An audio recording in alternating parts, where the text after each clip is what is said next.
All right. Hello again, adventurers, and welcome to another exciting daily vlog. This is daily vlog number 70, and is my birthday today.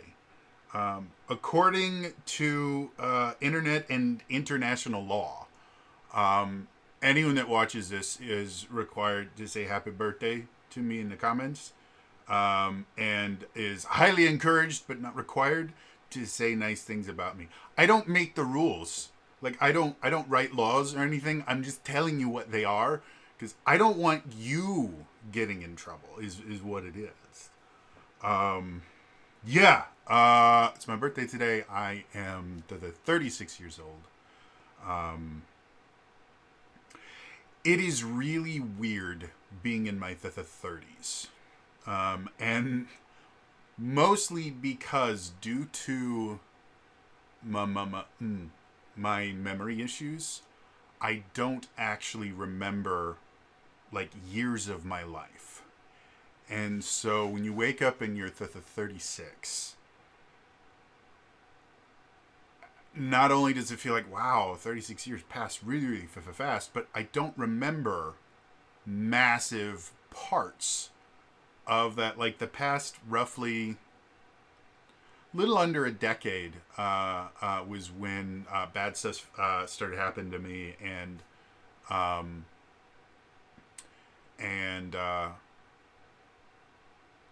I got put on benzos for a few years by a psychiatrist. So none of this was me like abusing prescriptions or anything. Everything I did was watched over by an entire team of doctors that just made the wrong decisions based on the extremely limited data they have. I don't blame any of them. Well, I kind of blame my psychiatrist a little bit, and she's no longer a psychiatrist, so she's no longer practicing. So there's not a whole lot that can be done about that. But yeah, after that happened, I had effectively permanent brain damage.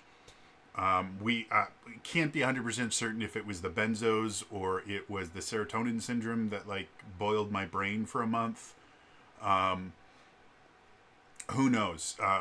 And depression has been known to cause issues with memory recall and stuff. So there's so many different factors that could have contributed to my inability to remember a massive portion of my life. But there it is. And so, yeah, with the fact that at least the past 6 years, I have a really hard time remembering a lot of it. It's weird to me is what it is. I do my best to keep kind of moving forward, and I use various tricks and the things like that to try and remember as much as I can. But yeah, it's really weird. My birthday this year has thus far has been fine. I got my brother and his girlfriend got me a bunch of games on Steam. One of which I don't enjoy the fact that I like this game, but I do. There was a mobile game that came out like a year or two ago called Megaman X Dive, and I am a huge Megaman X fan. Like, almost as big a fan of Megaman X as I am of Power Rangers. I love it. I have played almost every single Megaman X game. The only two, or actually technically the only one Megaman X game I have not played is Megaman X8. Because by the time it came out, I think I was in college at that point, or I was late high school, and I didn't have time for video games. Also, it was a dumpster fire of a game. Like it wasn't as bad as Mega Man X7, but it was still not a great game. But yeah, so I love that, and Mega Man X Dive was a mobile game that I had on my phone. It took like 2 years for it to be come from, I think it started in either Korea or Japan, and it took like 2 years for it to come to the States. But when I started playing it, I liked the gameplay loop, which is basically you play through these really, really short recreations of part of a stage from the various Mega Man X games. And then you collect a bajillion different things to try and level up the 47,000 different things you can level up on the various characters. And there was gotcha mechanics and all this stuff, and it was incredibly predatory, and it was a bad game. The actual gameplay itself wasn't bad. It was actually fairly fun. But all the gotcha mechanics and everything was just horrible. Well, like 6 months or a year ago, they released a version of it on Steam called... they had the gotcha version of it on Steam for a while, and then they closed down the game because it just wasn't making enough money, despite it being massively predatory. But they made an offline version of it that basically took all the gotcha mechanics out of it. You still have to collect all the little pieces of the characters so you can unlock them and then upgrade them. But instead of paying real money for it, you earn all of the 7 or 8 different currencies in the game. You just earn it through playing the game. So all the predatory nature of it is gone. And I sunk in 3 hours into this mobile monstrosity of a game when I first got it. And again, I don't think it's a phenomenal game, but it's got me hooked. So yeah, I've been playing that. I a long time ago. I think it might have been a Daily December thing I did, or it was just something I did for fun on my Twitch channel. I did a thing where I tried creating a Mega Man X themed campaign for D&D, and I still have the files on my computer here somewhere. But it was basically I was just kind of coming up with ideas on how you would translate Mega Man X into a tabletop RPG, and because D&D was the only thing I was playing at that point, I used D&D for it, and I thought it was pretty interesting. But replaying this game and replaying a bunch of different Mega Man games, because I play them often. Like I have the Mega Man X Legacy Collection. I have both versions of it on Steam. Due to the fact that a lot of times I can't physically get to my computer because of how sick I keep getting. I'm looking to get it probably on my Switch because I can play that in bed. Or on my PS4 because found this cool thing that PS4 allows you.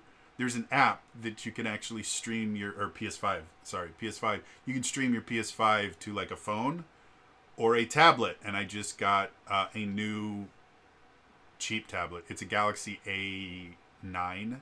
So you have the Galaxy Tab series, which is their flagship iPad competitor. It costs $600, $700, $800, sometimes a lot more. And then you have the Galaxy Tab A series, which is their El Cheapo tablets. And I had the A7, and I mainly just used it to watch movies, but it was starting to age, and the A9 came out at the beginning of the year, and it was I don't know, the version I got I think was $150, or this is something maybe it's a little over $200. Extremely cheap compared to an iPad at $1,200. And so I have that, and it's got a nice processor in it, and it's a 10-inch tablet versus the 8-inch one I was using before, and I have a little mount next to my bed, on a little arm that I have. So I have a mini bookshelf next to my bed, and I have a little arm mounted on it, and so I can just bring my tablet over, and then I can actually connect my PS5 controller to my tablet because Android supports PS5 controllers natively, and so I can play my PS5 in bed on this little 10-inch tablet, and it works super well. We have really great Wi-Fi. My brother and I have both spent a fairly significant amount of money giving us a really, really powerful wireless network in our home. And we have really good, we have decent internet. We don't have great internet, but we have the best internet that is available in our area. And so, yeah, because of that, and because I have my PS5 hardlined into our router as opposed to using Wi-Fi, it works really, really well. And so, yeah, I tend to do that. But anyway, I've been thinking a lot about how to run a Mega Man X themed game, because every so often you will see Critical Role do some nonsense where they will be contacted by some company and will be asked to run a tabletop RPG in the theme of something. I mentioned it during my action tabletop RPG vlog that they did one for Elden Ring, and because Matt Mercer is, I don't know, a sadist, a masochist, I don't know. He's crazy. He kind of homebrewed his own stamina system and turned it into this really, really fun one shot. Like it was amazingly good. I loved everything about it. And so every so often you will just see these random one shots where they just do weird shit, and I love it every single time because it's they do their best to take a non-tabletop RPG franchise and translate it into a tabletop RPG. And in general, they tend to do a really good job. And so it got me thinking years ago, what if I did stuff like that? And I think during Daily December this past year, I kind of started floating the idea of having an entire series where the whole point of the series was just me going, hey, you like this? This is how I would turn it into a tabletop RPG. And I really love doing that, especially now that I have so many more tabletop RPGs that I'm familiar with. And you guys are nice enough that when I do make suggestions that don't quite work, but it was the best that I could come up with, a lot of you guys in the comments will go, oh, by the way, if you look at this particular system, it works really, really well for this and this and this and this and this. And the problems that you are having with the system that you chose wouldn't really be a problem in this system. So, yeah, I really enjoy stuff like that. So I've been kicking around the idea of what I would do to run a Mega Man X themed campaign. Because to be blunt, the lore for Mega Man X, a lot of people don't realize there is a shit ton of lore in that series, especially if you go from Mega Man X to the Mega Man Zero series to the Mega Man ZX series. They all follow the same timeline. And they all have kind of similar themes. And technically, the Mega Man X series follows the original Mega Man series, but they're less connected to the original Mega Man series. Aside from like Dr. Light showing up in Mega Man X as a nifty hologram. So there's a lot of lore there, and the lore itself is rife for a really fun, I guess I would call it short form RPG series. By short form, I mean something that's not going to last 150, 200 episodes or something. Something that's not going to be Critical Role's next campaign, but something that lasts maybe 20, 30 sessions tops. Maybe getting up to 50 sessions, depending on how much role-playing you guys did to do and how long your sessions are. But something shorter, like that. Because the basic premise of the Mega Man X Giga games themselves are like 100 years has passed, or a minimum of 100 years have passed since the original Mega Man series. In the original Mega Man series, robots were created by Dr. Light effectively to replace kind of like menial labor. Like Gutsman was a construction worker. If I remember correctly, I think Heatman is... Anyway, they were all designed for jobs, basically, and that was their entire purpose. And Dr. Wily would basically take them over and make them do bad things. But for the most part, they really didn't make their own decisions. They were completely at the whim of whoever was controlling and commanding them. Fast forward 100 years, the last thing that Dr. Light does before he dies is he creates this robot with actual free will. However, it's such a radical thing that could massively change the world that he creates this kind of program to basically test the free will and make sure that this new robot is not going to become like a mass murdering fuckhead. And so he locks X, which is his robot with the ability to have free will. He locks him in a capsule and basically goes, hey, you're going to be in here for a while. This is to ensure that you don't do bad things. Well, fast forward 100 years and this new doctor, Dr. Kane, discovers X and without thinking goes, hey, I could do that. And so he creates an entire line of robots, again, with the intention of making the world better, because we would have this kind of cheap little labor that could do a lot more than a human could do, and would basically create kind of a post-scarcity society. That was the whole purpose of it. Well, eventually, these robots with free will, some of them start misbehaving and actually start attacking humans. And when a robot does that, they're considered going maverick, because they're not allowed to do that. I believe the 3 laws of robotics show up somewhere in one of the guides. And if you're not familiar with the 3 laws of robotics, Isaac Asimov, classic science fiction stuff, they show up everywhere. So anyway, these robots will go maverick, and then they will do bad things. And so there's this team of robots called the Maverick Hunters that are created to basically go out and retire these robots. Very Blade Runner-esque. And by retire, I mean explode them. So that's the basic premise. Is X is one of these Maverick hunters, and in the very first X game, he's very kind of underpowered, and he is mentored by this character named Zero, who is the super badass, greatest Maverick hunter ever. And you find out later on that X was Dr. Light's final creation. Zero was Dr. Wily, the evil doctor from the original Megaman series. Zero was Dr. Wily's final creation, and he put inside Zero this virus that when the head of the Maverick Hunters, which is this character named Sigma, first found Zero locked up in a tube very similar to X's, Zero went nuts and fought Sigma, and there's a really, really cool cinematic of that in Mega Man X4. If you get to the end as Zero, you get to see this awesome cinematic of Sigma versus Zero.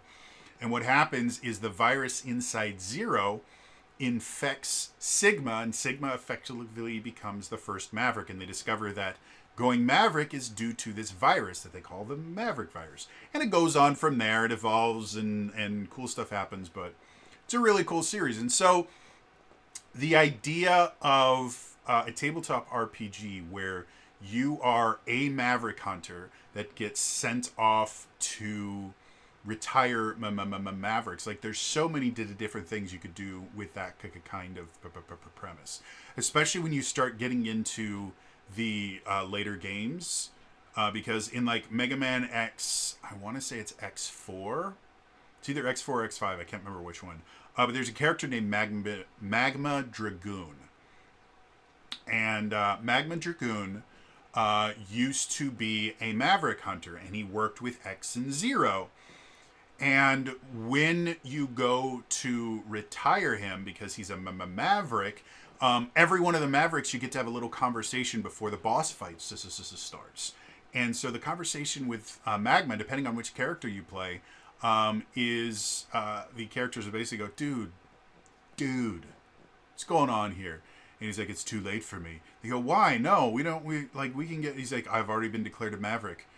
And they're like, well, look at the horrible things that you've done. It doesn't matter what I say now. I've been declared a Maverick, so I'm dead. And so they create this, and they never really expand upon that, but they do create this little bit of doubt of what happens if, because again, being a quote-unquote Maverick is being infected with a virus that, as far as the Mega Man X games are concerned, is incurable. The only way to fix someone that's gone Maverick is to kill them off.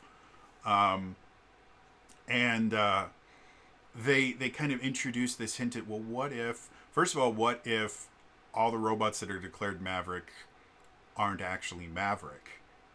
And, you know, the idea of like false accusations for political purposes and stuff like that can get introduced. And then the other thing that's never really explored in the Mega Man X series is, what if the Sigma virus, which is what causes them to go Maverick, what if it's curable?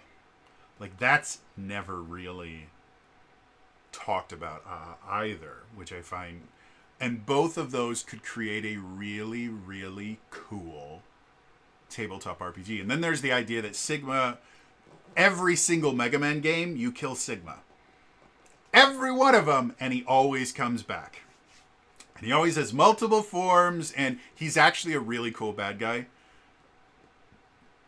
Because he actually has some really interesting motivations, and the idea, like, he thinks the Maverick virus, the Sigma virus, has kind of opened his mind, and he sees and understands things, and his whole point, especially when you get to the later games, is he's trying to awaken Zero and convince X to join them, because this is they're puppets over there, but here they're real. And so he's a really great kind of megalomaniac style villain that I don't think is particularly well written in most of the Mega Man X Giga games, but could become a very interesting villain. So yeah, I think it'd be a really, really fun premise. And the basic kind of loop of basically every single Mega Man X game is once you kill a Maverick, you get to take their power. And so that's the kind of hook that I was trying to replicate in my first one. And now that I've played a lot more systems, I've had a couple different systems that I've thought about might work better for creating a kind of Mega Man X campaign. One of them that I thought would be really interesting, obviously, I think the Essence 20 system would work really, really well because they already have kind of a modular weapon system. And I can't remember off the top of my head, because again, it's been a bit since I've run an Essence 20 game. But I'm trying to remember if they have like a vulnerability system built in. Because they have vulnerability in D&D 5th edition, which is where they came from. And I'm opening it up right now to see if like vulnerability is a thing. STUV, vision and light, vehicle explosions. Let's try for damage. D for damage. Damage and repair, damage types. I think Essence 20, they just do damage types, but they don't really have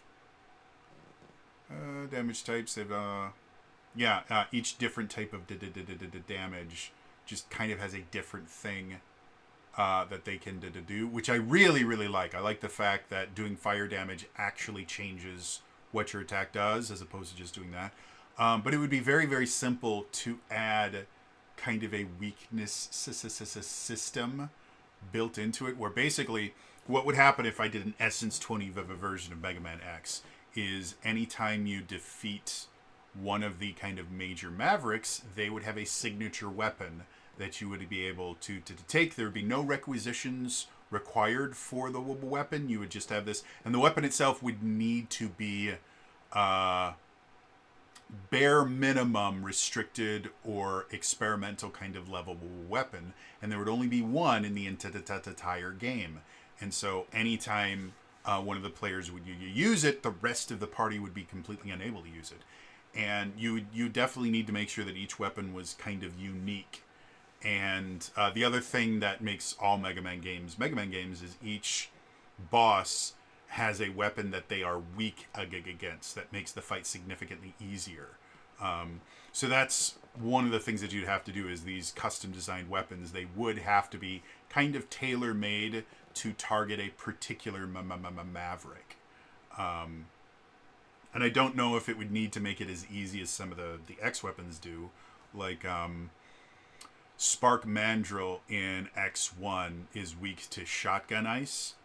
And Shotgun Ice is basically you shoot a little blue ball of ice, and if it hits Spark Mandrill, he gets frozen in place, and it interrupts anything that he's doing, and he's a major pushover if you have it. However, if you miss, when Shotgun Ice hits a wall, it explodes and launches shards the other way. So, if you miss him or he's in a spot where he's really hard to hit, all you really have to do is hit the wall behind him and he will get hit from the back and then he gets frozen again. And so it's super, super easy. So I don't think you would want to make it quite that easy. Otherwise, it would kind of trivialize, depending on the order that they go in, kind of trivialize the rest of the campaign. But I think putting a limitation of only one character can use this, and maybe even giving it a limited amount of ammunition as well, using kind of a modification of the reload feature that already exists in Essence to the 20, that could make for a really interesting Mega Man X game. And I would probably say Transformers might, despite the fact that they are already robots, the transformation aspect is not really 100% in line with Mega Man X. Or, however, vehicles are a big thing. Like, there's always... I don't know always. I think starting in Mega Man X2, they have hoverbike stages, which are super, super fun. They have ride armors and stuff. So I guess you could probably use Transformers for it. But I would say probably... because of its emphasis on equipment and stuff like that, the G.I. Joe RPG would probably be the easiest to just reskin as Mega Man X, and G.I. Joe's would basically become the Maverick Hunter core. And yeah, it could be really, really fun, because you could start off with like a Monster of the Week style game where you would be brought into a room and said, hey, this particular Maverick has gone rogue. We need you to go out and retire them. And then, again, very much like X4 and X5, you would have little conversations with the Mavericks before you actually have to fight them. They would start hinting at, okay, maybe something bigger is going on here. And you just start giving random hints to the players. And then there could be people at the Maverick Hunter base that are sympathetic to the players' ideas, like their various doctors and the things like that that work at the Maverick Hunter base, that you could go, well, hey, maybe they're researching a cure for the Maverick virus, and because of the fact that robots are effectively immortal as long as they can be repaired, there's the idea of population control, and perhaps that's where the Maverick virus is actually useful to them. And then there's also the idea of just control in general. If someone starts doing stuff that you don't like, you just declare them a Maverick and kill them off. And so some of the higher ups might be in on the idea of it, where some of the kind of lower management might not be as aware, and you get to kind of make alliances with other people at the Maverick Hunter base, maybe effectively at one point being declared Mavericks yourself and having to form kind of a Maverick resistance and stuff like that. Like, there's lots of different cool things that you could do with that. So that's one way I thought might be really fun to create a Mega Man X game. And the more I talk about it, the more that I really want to run a Mega Man X RPG using G.I. Joe. Like, that would be seriously fun. Maybe next Daily December. Next December, my December campaign will be Mega Man X. Who knows? I have almost a year. What is it? 9 months? I got 9 months 8 months before I have to start dealing with that. So, the other system that I thought might work pretty well, mostly because of how... So when you equip a different weapon in the Mega Man X games, it changes your armor color. Each weapon has a different color Mega Man. And it's one of the easiest ways to know which weapon you have equipped is just because you have a different color. Like Sting Chameleon turns you green. Chill Penguin, the one that gives you Shotgun Ice, turns you like blue, light blue and yellow. So this is stuff like that. So I thought the Cypher system, specifically the Strange, with the fact that you can kind of change your foci.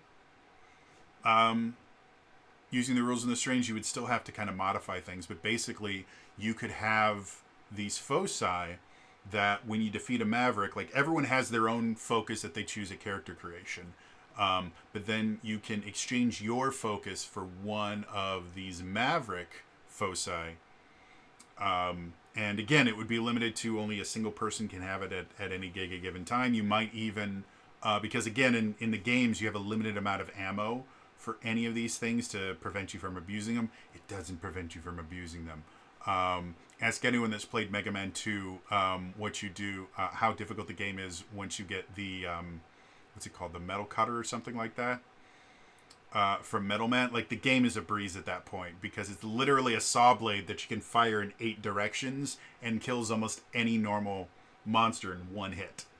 Like it is the most overpowered, and you can like there is a weakness system in Mega Man 2. And this isn't even Mega Man X. This is just Mega Man 2. In Mega Man 2, there is a weakness system, and so each robot master is technically weak to a different thing. Everybody's weak to Metal Blade. That's what it's called, Metal Blade. Everybody's weak to Metal Blade. Like it doesn't matter if they aren't designed to be weak to it. They're weak to it. As you just sit there and throw saw blades at them like a strange version, like a strange 8-bit version of Half-Life. You're just throwing saw blades at them and murderizing all of them. It was so overpowered. So they always had a limitation, like you had an ammo limit. So if I was doing it for the Cypher system, I would probably say I would actually put a time limit on them being able to use it. Use that particular focus as opposed to like a limited number of shots just because of how the Cypher system runs. So I think that might be a really, really fun way to do a Mega Man X style series. Because especially with the ciphers in and of themselves, which I vastly underutilize in the current Cypher system campaign I'm running, for Zelda Universe, and I'm starting to rely significantly more on the ciphers because it's a defining feature of the Cypher system, and it makes the game significantly more fun. And so that might be something that could be really, really fun, especially if you bring in something like in the Mega Man Zero series, which is set like a few hundred years after the Mega Man X series, and X is now a cool robot ghost and Zero's on his own, and it's like this post-apocalyptic thing. In the 4th game, he gets this thing called the Capture Claw, where he could basically, if he could kill a creature with this claw, he would get a limited usability from that creature. So if you use that kind of mindset to be how you deal with ciphers, where if you killed certain lower end creatures with a particular weapon or in a particular way, you could get a cipher from them, and ciphers in and of themselves are single use kind of special abilities that could be really, really fun. And maybe each time you take down a Maverick, in addition to getting the focus that one of the team members can use for a limited amount of time, you could also get like a handful of ciphers from it, which imitate a particular ability that the boss had, so that everyone has access to these single-use things, maybe like 4 or 5 of them total, and so they can decide to use that, or they can use the focus, which actually gives them significantly more abilities but for a limited amount of time. Yeah, so again, another really interesting way to create a Mega Man X style tabletop RPG. These are the things I think about, guys. Like, this is how my brain works, and I don't think it's a particularly bad thing. I think it makes me kind of fun to talk to sometimes, but it is weird. Like, I have no preconceptions that I'm like a normal person. I know I'm messed up, and beyond the idea that my mental health is horrible. I mean, I'm just a weird person. But yeah, so anyway, like I said before, it's my birthday, so you have to say happy birthday. You have to. It's the law, and then you're strongly encouraged to say nice things about me. I'll see you guys tomorrow. Bye bye.